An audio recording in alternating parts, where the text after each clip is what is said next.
Berdakwah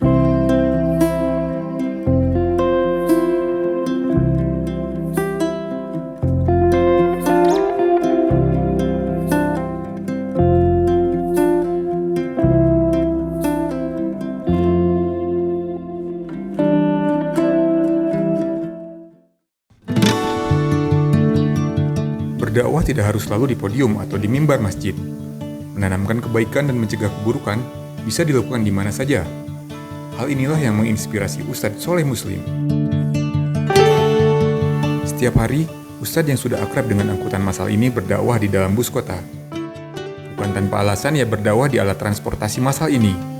Sejak duduk di bangku kuliah, Ustadz Soleh setiap hari naik bus kota, namun tidak pernah melihat adanya penyeru kebaikan di dalamnya. Berdakwah di bis kota, saya mulai semenjak tahun 99 ya.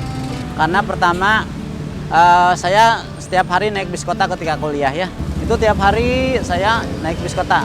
Ya, istilah orang mah saya itu aktivis damri ya. Jadi pulang pergi naik damri. Nah, di sana itulah saya melihat fenomena yang berbeda-beda di bis kota ya. Penumpang penuh. Nah, ketika penumpang penuh dalam perjalanan, para penumpang itu banyak disuguhi ya.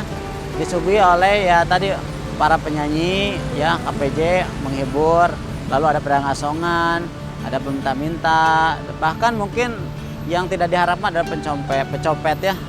Sebagai fakultas dakwah ketika itu saya punya pikiran kenapa tidak di bis kota itu ada nilai-nilai kebaikan disampaikan. Nah, dari situlah ketika semester 1, 2, 3, 4, 5 itu ya mengamati lah sampai 6. Belum ada keberanian yang kuat lah di sana. Nah, ketika semester 7 baru saya mempraktekkan apa yang saya inginkan, itu berceramah di bis kota seperti itu. Awal-awal mungkin ada ketegangan, ada rasa cemas atau takut ya, karena takut bentrok dengan para KPJ atau pengamen, mengganggu yang lain, penumpang dan sebagainya. Tapi alhamdulillah ketika saya memberanikan diri, ketakutan itu ya alhamdulillah bisa diatasi ya. Jadi kita dengan tekad yang kuat, mohon pertolongan pada Allah, lalu bismillah, alhamdulillah ceramah bis kota bisa dilaksanakan. Dan respon penumpang ya awal-awal mungkin mereka merasa kaget lah ya, ketika kita mengucapkan salam mereka seperti curiga ada yang mau minta. Tapi saya selalu mengatakan bahwa saya tidak minta apa-apa dari semua ini kecuali itu kebaikan kita semuanya, dan itulah yang membuat penumpang tenang.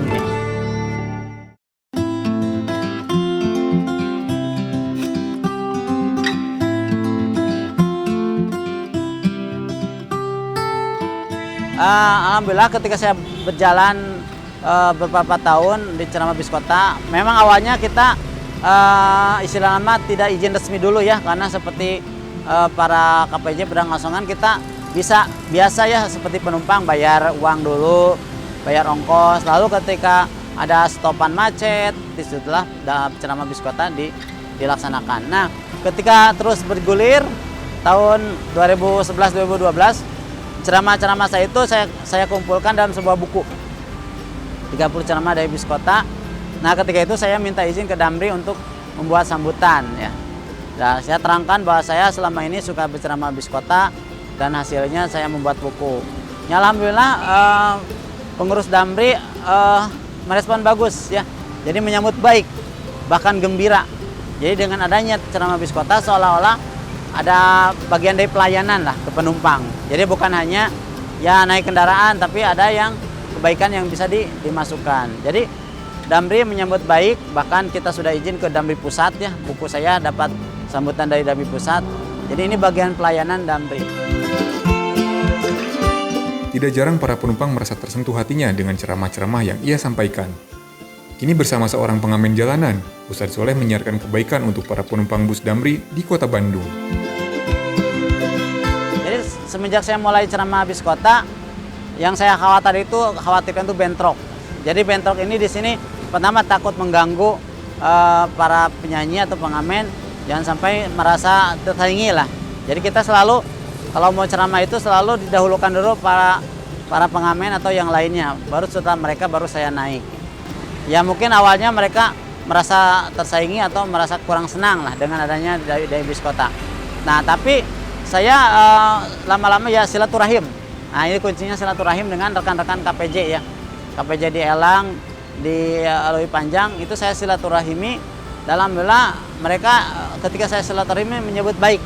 Bahkan sampai saat ini insya Allah saya menjadi kolaborasi dengan para penyanyi jalanan atau KPJ dengan nada dan dakwah.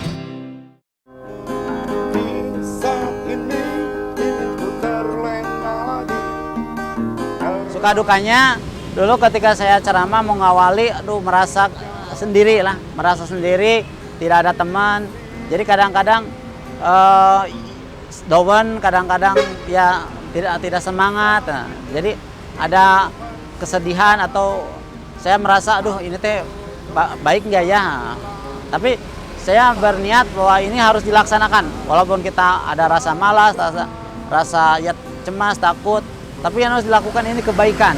Jadi saya bismillah bangkit lagi sehingga alhamdulillah ketika terus bangkit, maka ceramah Biskota itu mudah-mudahan menjadi yang dinantikan oleh para penumpang.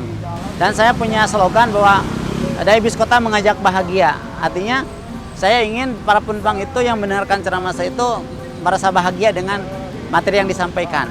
Sehingga menjadi bekal kehidupan para penumpang, sehingga dalam hidupnya tadi tidak sedih, tidak murung, tapi selalu semangat dan bahagia. Dan pernah para penumpang itu ketika mau turun ada mengucapkan terima kasih. Pak Ustadz, hatur nuhun, terima kasih.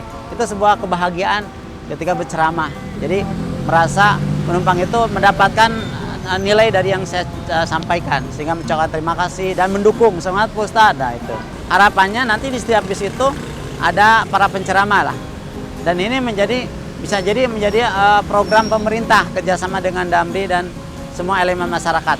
Karena insya Allah kan di sini ada Jawa Barat dengan slogannya juara lahir batin, ya, Bandung dengan Bandung religi. Nah ini bisa diciptakan di mana saja untuk Pak masyarakat di Jawa Barat dan Bandung. Maka dengan Dai Biskota itu bagian dari membantu program pemerintah, ya, baik Jawa Barat maupun Kota Bandung yang menjadikan masyarakatnya sehat, juara lahir batin, dan penuh dengan religi, nilai-nilai keislaman. Ya, tidak meminta itu bagian dari konsep dakwah Biskota, ya. Tidak meminta tapi memberi nilai-nilai kebaikan.